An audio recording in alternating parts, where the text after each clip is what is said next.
Добро пожаловать в мой канал.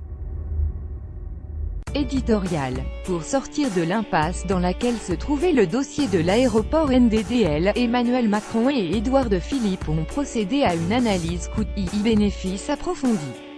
Le Monde 18/1, 2018 à 11h33 mis à jour le 18/1, 2018 à 14h29. En effet, cela fait un demi-siècle que ce site a été retenu pour construire un nouvel aéroport régional, à une vingtaine de kilomètres au nord de Nantes. Une zone d'aménagement différé ZAD a été créée dès 1974 pour l'accueillir.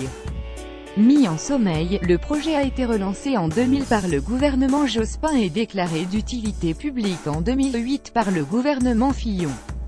Lire aussi Notre-Dame-des-Landes. L'exécutif fait le pari du renoncement, objet de quelques 180 recours, tous écartés par la justice, soutenus par bon nombre des élus locaux, approuvés à 55% par les habitants de Loire-Atlantique lors d'une consultation en juin 2016.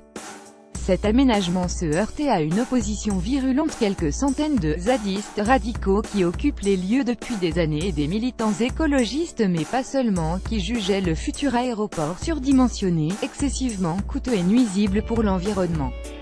Bref, le dossier était dans l'impasse.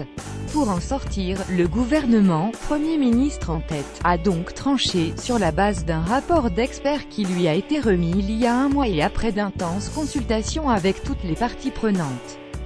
Mercredi 17 janvier, il a annoncé l'abandon du projet Notre-Dame-des-Landes et préconisé le développement et la modernisation de l'actuel aéroport de Nantes.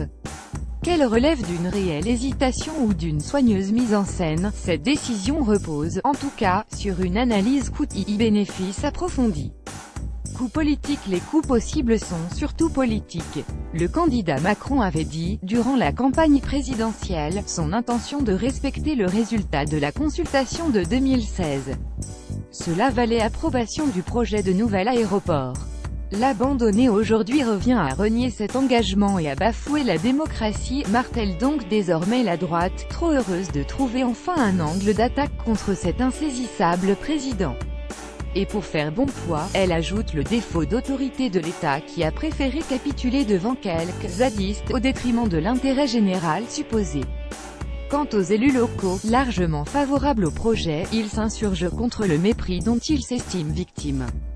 Lire aussi, déni de démocratie ou décision courageuse. Les réactions à l'abandon du projet d'aéroport à Notre-Dame-des-Landes affluent à l'inverse. Le gouvernement souligne avec énergie, et non sans raison, que sa décision est courageuse, ferme et raisonnable.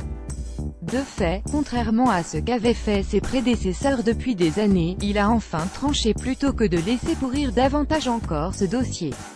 Il clairement avertit les occupants illégaux du site qu'ils devraient quitter les lieux, appelés à retrouver leur vocation agricole, d'ici au printemps, et cela n'est pas sans risque.